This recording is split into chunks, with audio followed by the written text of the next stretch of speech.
were Linear B tablets. These were clay tablets from the Minoan and Mycenaean periods of Bronze Age Greece, found mainly in the palace archives at Knossos, Pylos, Thebes, Kydonia and Mycenae. They are inscribed with Linear B writing, a mixture of syllable symbols, consonant-vowel pairs, and ideograms, picture symbols. Information was inscribed onto a small piece of clay, around 3 centimetres, fitting neatly in the palm of a hand, by a scribe. The scribe sees swords. The scribe writes on their tablet, so many, as in a number of swords, then draws a picture of a sword, and then writes the number 50, represented here by 5 little horizontal lines. This information was then transferred onto a longer leaf-style tablet, and then often collected again and transferred onto an even longer leaf tablet, around 30 centimetres, making an inventory. On this particular leaf tablet, the scribe has inscribed a list: 2 tripod cauldrons of Cretan work of Achen type, tripod cauldron on 1 foot with 1 handle, 1 tripod of Cretan work burnt from foot, 3 wine jars, larger goblet with 3 handles, 1 smaller goblet with 4 handles, 1 smaller goblet with 3 handles, 1 smaller goblet with no handles. It's not exactly an interesting story, but it does tell us the kinds of things that they kept in storage, and even that they kept items that presumably were no longer able to be used.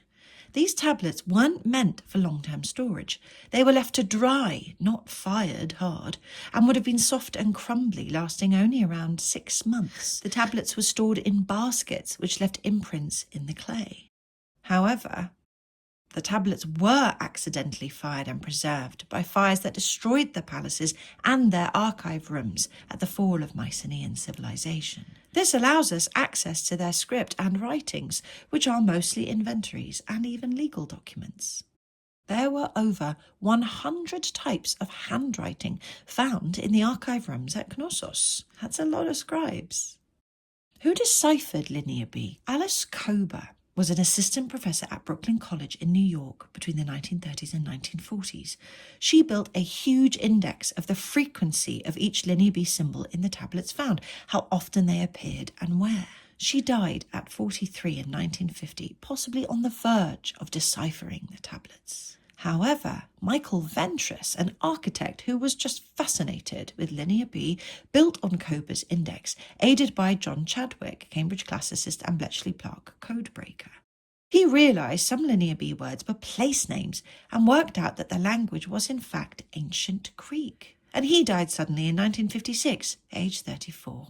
Linear B is made up of these syllables, pairs of consonants and vowels, and these ideograms, pictures of the word that has been written. An ideogram will follow a syllabically spelled word, rather like we might use an emoji to add to what we've written in a text message today. These words are ancient Greek words made from Linear B symbols,